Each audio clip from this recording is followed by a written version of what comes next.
الحمد لله وكفى وسلام على عباده الذين اصطفى. أما بعد، أعوذ بالله من الشيطان الرجيم. بسم الله الرحمن الرحيم. وهو الذي جعل لكم الليل لباسا والنوم سباتا وجعل النهار نشورا. صدق الله العظيم. عن أبي بردة الأسلمي قال: إن رسول الله صلى الله عليه وسلم يكره النوم قبل العشاء والحديث بعده. رواه مسلم. أو كما قال عليه الصلاة والسلام.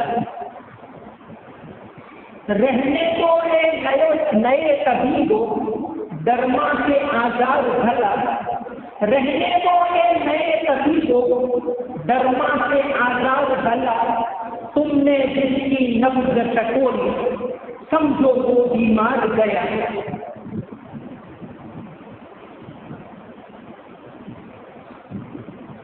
محترم بھائیو، نیند اللہ تبارک و تعالی کی ایک انتہائی عظیم الشان نعمت ہے.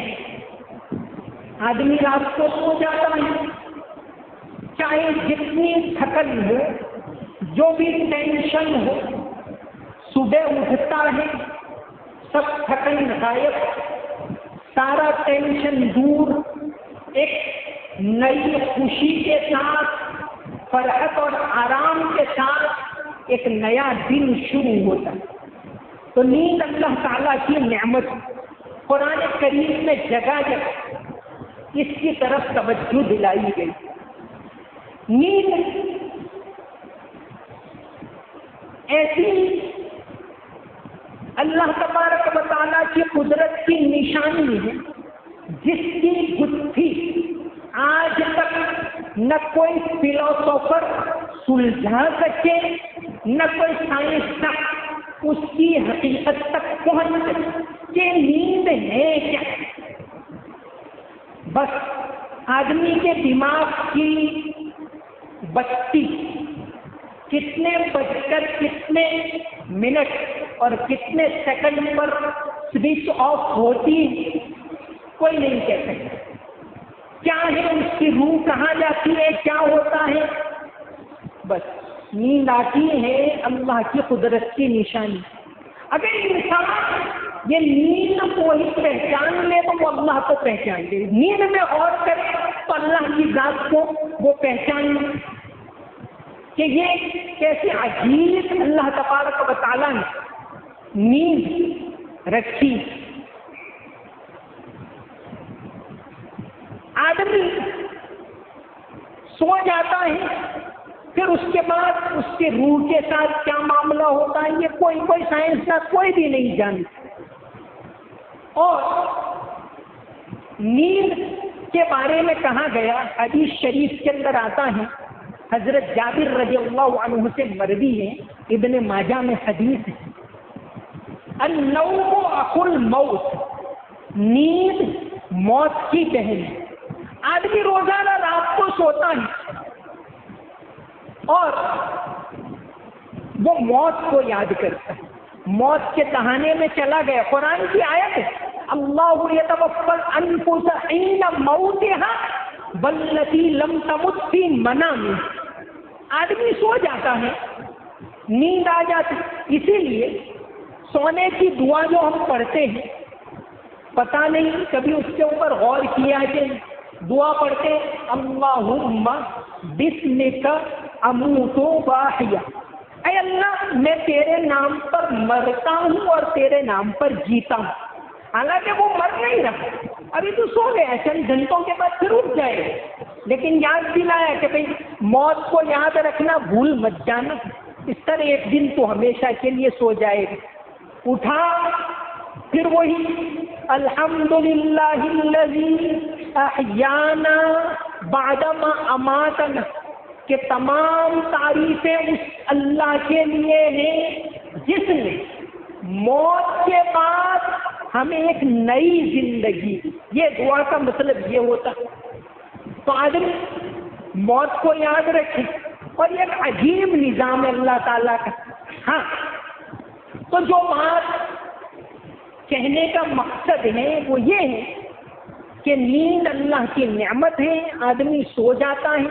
دین اسلام سونے کے بارے میں جو تعلیم دی ہے بڑی اہم ہے.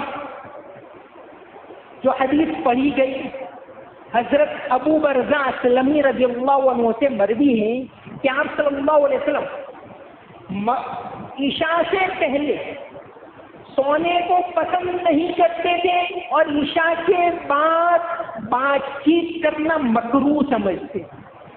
اسلام میں عشاء کے بعد، ہاں اس میں استثناء ہے، کوئی اصلاح کی بات ہے، کوئی مختصر دینی بات 15 منٹ آدھا گھنٹہ ہو تو ٹھیک ہے.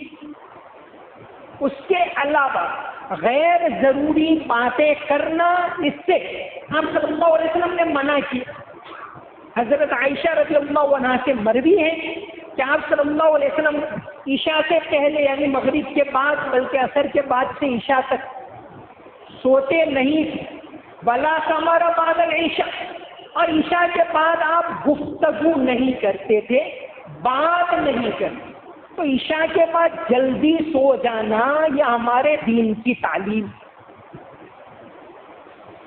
نیند کے بارے میں جو لوگ ریسرچ کرتے ہیں وہ یہ کہتے ہیں کہ جو درمیانی رات کی نیند ہوتی ہے 11، 12، 10، 12، 1 بجے کے درمیان 1 گھنٹے کی نیند، وہ دن میں آپ 3-4 گھنٹے سو جاؤ اس سے بھی زیادہ فائدہ دینے والی.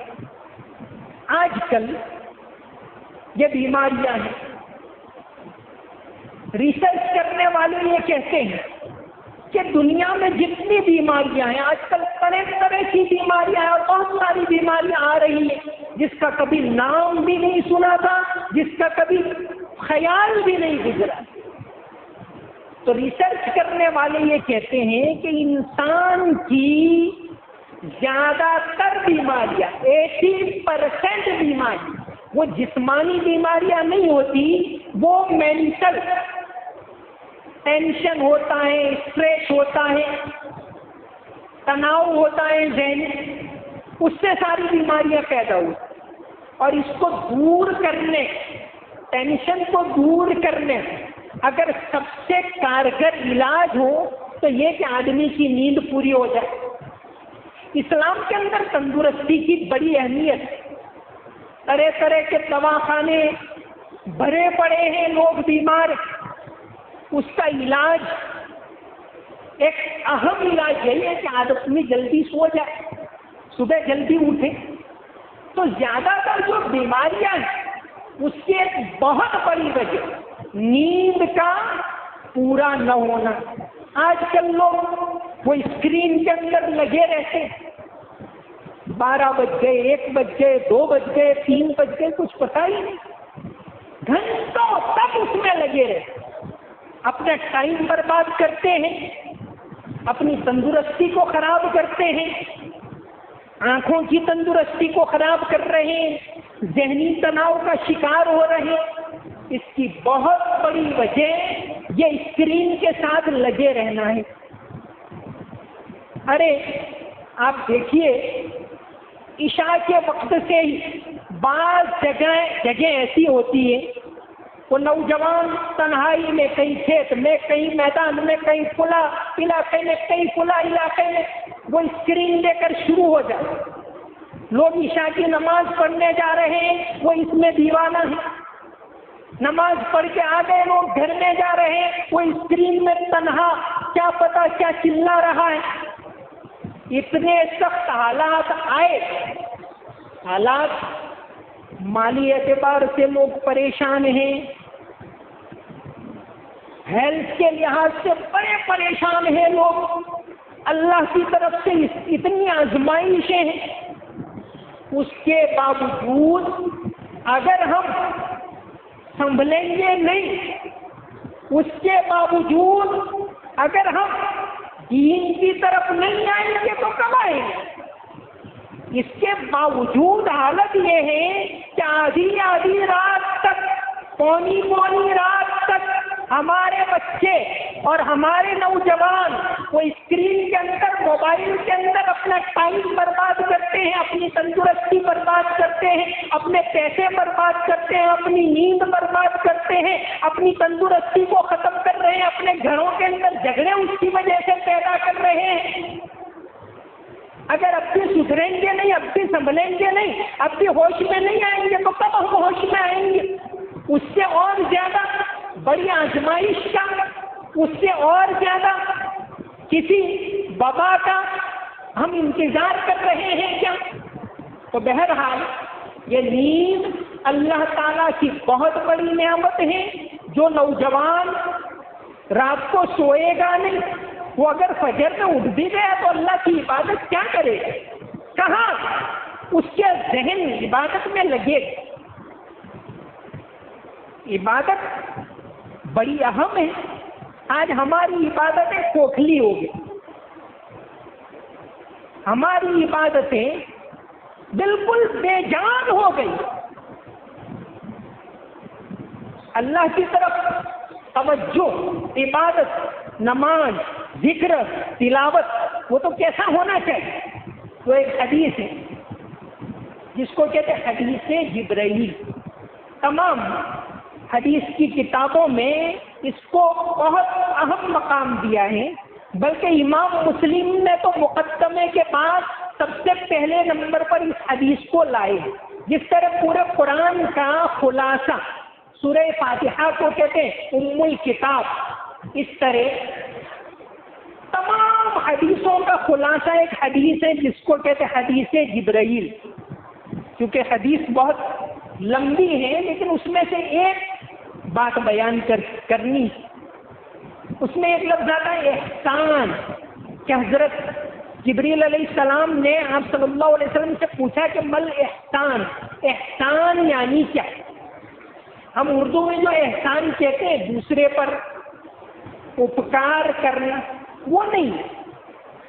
یا احسان کا مطلب ہے ہر جمعہ کو خطبے میں امام صاحب پڑھتے، خطیب پڑھتے ان اللہ یامر بالعدل والاحسان، لیکن ہم تو کہاں ہوتے، ہم کو کچھ پتہ ہی نہیں ہوتا کہ کیا کہہ رہے ہیں۔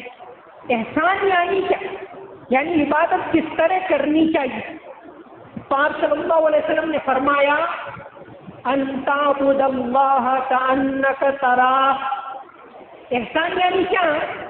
اس کا یعنی پہلے لفظی ترجمہ مطلب احسان کا مطلب ہوتا ہے عربی کے اندر وہ اپکار جس کو کہتے ہیں وہ بھی اس میں آتا ہے۔ احسان کا مطلب ہوتا ہے جزاء الاحسان الا الاحسان۔ احسان کا مطلب ہوتا ہے کسی نیکی کو، کسی خوبی کو خوب طریقے سے کرنا، اچھائی کو اچھے طریقے سے کرنا۔ نماز تو پڑھ رہے ہیں لیکن پتہ نہیں اس کے آداب کیا، اس کی رعایتیں کیا، توجہ کہاں ہونی چاہیے پتہ ہی نہیں۔ روزہ رکھ رہے ہیں ادھورا، تو اچھائی کو اچھے طریقے سے کرنا اس کو کہتے ہیں احسان۔ تو آپ صلی اللہ علیہ وسلم سے پوچھا گیا کہ احسان یعنی کیا؟ آپ نے فرمایا ان تعبد اللہ کأنک تراہ، اللہ کی عبادت اس طرح کرو گویا کہ تم اس کو دیکھ رہے۔ اس طرح آدمی عبادت کرے گا تو کیسی عبادت ہو؟ ان تعبد اللہ کأنک تراہ۔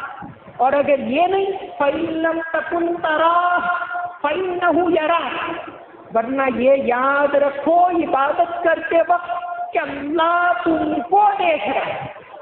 جب یہ حالت ہوگی تو آدمی کی عبادت کیسی ہوگی؟ وہ دید کا جو شوق تو آنکھوں کو بند کر ہے دیکھنا یہی کہ نہ دیکھا کرے کوئی، اقبال نے بہت خوب کہا۔ اس کے اثرات کیا ہوتے ہیں؟ حدیث شریف کے اندر آتا ہے حضرت ابن مسعود رضی اللہ عنہ بہت عمدہ قاری، قرآن کے پڑھنے والے، ایک مرتبہ نبی کریم صلی اللہ علیہ وسلم نے فرمایا اے عبداللہ ابن مسعود قرآن سناؤ۔ آج تو ہم کو اس کا شوق نہیں، کب پڑھیں نہیں پڑھیں، کب بھاگے۔ گھر میں پڑھیں گے نہیں پڑھیں گے کیا پتہ. آپ صلی اللہ علیہ وسلم نے فرمایا قرآن سناؤ. حضرت ابن مسعود رضی اللہ عنہ بیان کرتے ہیں کہ میں نے سورہ نساء شروع کئی رکوع پڑھتے گئے. جب میں پہنچا فَكَيْفَ إِذَا جِئْنَا مِنْ كُلِّ أُمَّةٍ بِشَهِيدٍ وَجِئْنَا بِكَ عَلَى هَؤُلَاءِ شَهِيدًا. اس آیت پر پہنچا تو آپ صلی اللہ علیہ وسلم نے فرمایا حسبک بند کرو. حضرت ابن مسعود کہتے ہیں کہ جب میں نے آپ صلی اللہ علیہ وسلم کو دیکھا تو آپ رو رہے. یہ عبادت کا اثر یہ ہوتا. آج ہم کہتے ہیں کیوں دنیا میں ہماری حالت ایسی کیوں ہے؟ تو ہماری عبادتوں میں جان کہاں ہے؟ میں اس زمانے کا تو ٹھیک ابھی کا واقعہ بیان کروں. علامہ اقبال کے ایسے کئی واقعات بیان کیے. علامہ اقبال کے بیٹے ہیں جاوید اقبال, ابھی 4-5 سال پہلے ہی ان کا انتقال ہوا. بہت لمبی عمر پائی. انہوں نے اپنی خود کی آپ بیٹی لکھی ہے جاوید نے, اپنا گریباں چاٹ. اس میں ایک واقعہ لکھا کہ اقبال بسا اوقات اپنے گھر میں اچھے قاری کو بلاتے تھے اور پڑھتے تھے, اقبال سنتے تھے. اور جاوید اقبال کہتے ہیں کہ اکثر میں تو بچہ تھا, بلا لیتے تھے اقبال, جاؤ بیٹھو سنو. کہتے ہیں ایک مرتبہ ایک عربی قاری جو اقبال کے دوست تھے, لاہور میں رہتے تھے, ان کو بلایا اقبال, سورہ مزمل پڑھی. مجھے بھی بلایا, میں بیٹھ گیا, چھوٹا بچہ. سورہ مزمل جب پوری ہوئی اور میں نے دیکھا تو کیا ابا ایسے رو رہے تھے, پورا تکیہ گیلا ہو گیا. یہ اثرات ہوتے ہیں. اور وہ اثرات جب آپ کو اسکرین میں آدھی پونی رات تک لگے رہیں گے تو کہاں آئیں گے؟ یہ اسکرین جو ہے اس کے فائدے بھی ہیں. اس کا جو ایجاد کرنے والا ہے, بات تو آپ لوگ لمبی کرنے نہیں دیتے, اس کا جو ایجاد کرنے والا ہے اسٹیو جابس,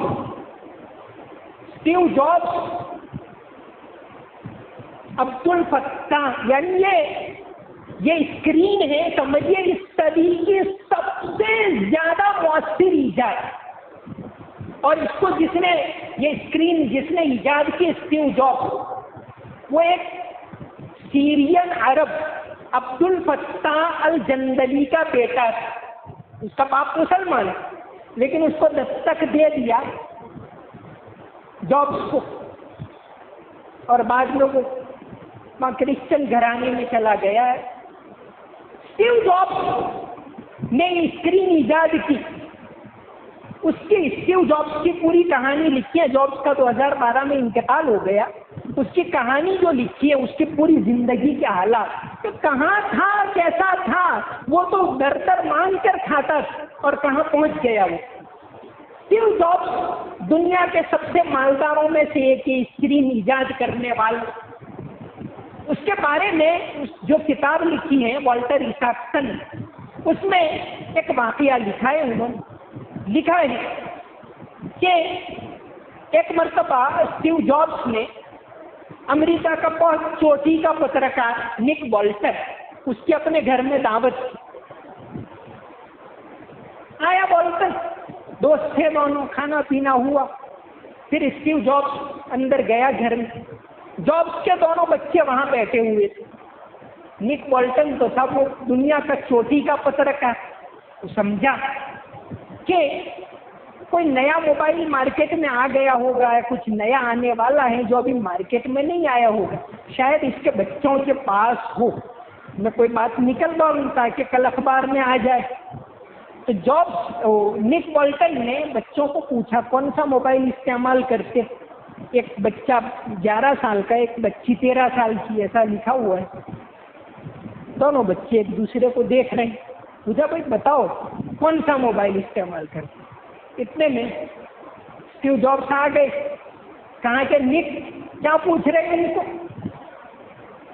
کچھ نہیں, یہ وہ نہیں, بتاؤ کیا پوچھ رہے. تو کہ میں یہ پوچھ رہا تھا.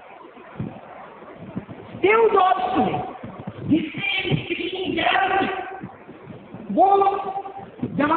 کہتا ہے I have created this demon. یہ راکشس میں نے بنایا ہے اور میرے بچوں کی تعلیم کے اوپر اس کے کیا اثرات ہو سکتے ہیں وہ میں جانتا ہوں. جب تک یہ بچے کالج پاس نہیں کریں گے تب تک کسی کو چھو نہیں سکیں گے. یہ کون کہہ رہا ہے؟ اسٹیو جابس، جس نے اسکرین ایجاد اپنے بچوں کو، یہ 8 7 9 سال پہلے کی بات ہے، بہت پہلے کی نہیں ہے، 2012 میں اس کا انتقال ہوا، کہ میں ان کو چھونے نہیں دوں. اور آج ہمارے نوجوان چاروں طرف حالت ہے، وبائی حالت ہے، لوگ مالی حالات میں مبتلا ہیں، لوگ یعنی دینی اداروں کی طرف پوری طرح عبادات کی طرف نہیں جا سکتے، مدرسوں کی تعلیم رکی ہوئی ہے، اتنے سخت حالات ہیں، اور ہمارے بچے، ہمارے نوجوان آدھی رات تک اس کے اندر اپنا وقت ضائع کرتے. تو سب سے پہلی بات، اپنی تندرستی کی حفاظت کرو. نیند اللہ کی نعمت ہے، رات کو جلدی سو جاؤ، اس کے اندر وقت ضائع نہ کرو. اللہ کی عبادت توجہ کے ساتھ کرو جو حدیث بتائی، اور وہ اسی وقت ہو سکتے جب نیند پوری ہو جائے. ساری بیماریوں کی جڑ یہ، آدمی جلدی سوئے گا نہیں، نیند پوری نہیں ہوگی، ساری بیماریاں ہوگی. تو پہلی بات یہ کہ جلدی سو جاؤ، جلدی اٹھو، اللہ کی عبادت کرو، قرآن کی تلاوت کرو، اللہ کی طرف متوجہ ہو جاؤ. حالات بہت زیادہ سنگین ہے، نمبر 1. دوسری بات، آج سے 125 سال پہلے، 1892 میں، 128 سال پہلے امریکہ کے اندر فرسٹ جوئش کانفرنس، یہودیوں کی ایک بڑے بڑے چوٹی کے ذہین جاندار جمع ہوئے.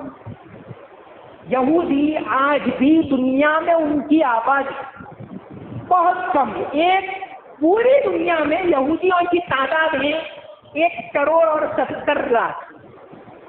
صرف ہندوستان میں مسلمان 18-19 کروڑ ہے. پوری دنیا میں یہودیوں کی تعداد 1 کروڑ اور 70 لاکھ، بلکہ اب کی تعداد 1 کروڑ اور 78 لاکھ بتاتے ہیں لیٹسٹ فیگر. لیکن دنیا کا 70% مارکیٹ اس کے ہاتھ میں ہے، یہودیوں کے ہاتھ میں. دنیا کا میڈیا اس کے قبضے میں ہے. یونو اس کے ماتحت چل رہا ہے، نوبل فاؤنڈیشن اس کے ماتحت ہے. آج سے 125 سال پہلے یہ جمع ہوا کہ بھئی ہماری تعداد تو اتنی کم ہے، ہمیں کیا کرنا چاہیے. ایک پلاننگ کیا انہوں نے اور کئی باتیں طے. ایک بات یہ طے کی، جب تک یہودی کا بچہ گریجویٹ نہیں ہوگا تب تک اس کی شادی نہیں ہوگی. یہ تعلیم کی اہمیت، دینی تعلیم بھی، دنیاوی تعلیم بھی، دونوں کی ضرورت ہے اس وقت.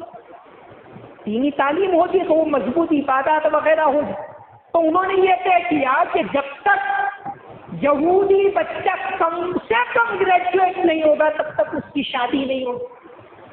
تجارت کے اندر اس کو آگے بڑھایا جائے گا، میڈیا کے اندر اس کو آگے بڑھایا جائے گا، اس کے دل میں سے، ذہن میں سے خوف کو دور کر دیا جائے.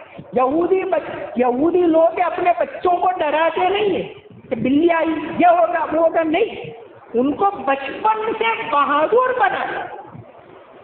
تو اس وقت اب جا کر وہ بڑے بڑے عہدوں کے اوپر پہنچے، دنیا کے اوپر کنٹرول جمایا. آج ہماری تعداد اتنی زیادہ ہے دنیا کے اندر، پھر یہ حالات کیوں؟ ایک بہت بڑی وجہ علم سے دوری، تعلیم سے دوری، ایجوکیشن سے دوری، قرآن سے دوری. ہماری عبادات بے اثر ہو گئی. ہمارے نوجوان آدھی پوانی رات تک اپنے وقت کو ضائع کرتے، دوسرے لوگ ایسا نہیں کرتے. تو ہمیں اپنی ترقی کے لیے، اپنی قوم کے مستقبل کے لیے، اس ملک کے اندر اپنی قوم کو حقوق دلوانے کے لیے ایک تو یہ طے کرنا پڑے گا کہ ہمارے بچے اعلیٰ سے اعلیٰ ایجوکیشن حاصل کریں، ہر فیلڈ میں ہمارے بچے جائیں. اگر ایک بھی مسلمان ہوتا ہے کسی بھی فیلڈ میں چاہے وہ پولیس میں ہو یا اور جگہ، اس کے اثرات ہوتے. جب وہ الگ لوگ ہوتے تو الگ طرح سے باتیں ہوتی، ایک بھی ہیں تو اس کے اثرات الگ ہوتے ہیں. اور اس کے علاوہ ایک مسلمان ہوگا اپنے اخلاق کے ذریعے، اپنے برتاؤ کے ذریعے، اوقات کی پابندی کے ذریعے وہ اسلام کی تعلیم دے گا، غلط فہمیوں کو دور کرے. تو اس کے اندر ایجوکیشن کے اندر، تجارت کے اندر ہماری نسلیں کیسے آگے بڑھے. ہمارے پاس اپنا ڈیٹا نہیں کہ بھائی گودرا کے اندر کوئی اچھا دواخانہ مسلمانوں کا نہیں ہے، اتنی بڑی تعداد ہے، کوئی کالج نہیں، مدرسے بھی الحمدللہ چل رہے ہیں تو چل رہے ہیں. لیکن طاقتور جو اچھے بچے پیدا کرے، ان کو پہلے سے ہی بااخلاق بنائے، پہلے سے ہی ان کے ذہن میں اللہ کا خوف پیدا کرے، ایسے مدرسوں کی ضرورت ہے. تو یہ سارا کوئی پلاننگ نہیں، کوئی ملنا جلنا نہیں، کوئی فکر نہیں، بس اتنے سنگین حالات ہیں. ہم کہہ رہے ہیں کہ حالات کب سدھریں گے، ہم کب سدھریں گے. ان اللہ لا یغیر ما بقوم حتی یغیروا ما بانفسہم. ہم تو کہ بھائی لگے رہیں گیموں کے اندر، پب جی کے اندر، اس کے اندر، اس کے اندر، فضول خرچی کے اندر، اور حالات سدھر جائیں. فضول خرچی بہت ہو رہی ہے کہ بھئی یہاں سے رانی مسجد تک نماز کے لیے جانا ہے تو ہمارا بچہ بغیر بائک کے نہیں جا سکتا. چلنے کی عادت چھوڑ دی تو ساری بیماریاں آئیں گی. اگر سارے کے سارے 6-7 ہزار بائک، 7-8 ہزار کم سے کم بائک ہوں گے، روزانہ 5 روپے اگر بچائیں تو ایک دن کے 35,000 روپے بچ سکتے. اور کتنے مہینے میں کتنے اور سال میں کتنے ہو سکتے، وہ ہم ہاسپٹل بنانے میں بھی لگا سکتے ہیں، اور کالج بنانے میں بھی لگا سکتے ہیں، مدرسوں کو بڑھانے میں بھی لگا سکتے ہیں. بہت زیادہ فضول خرچی ہو رہی.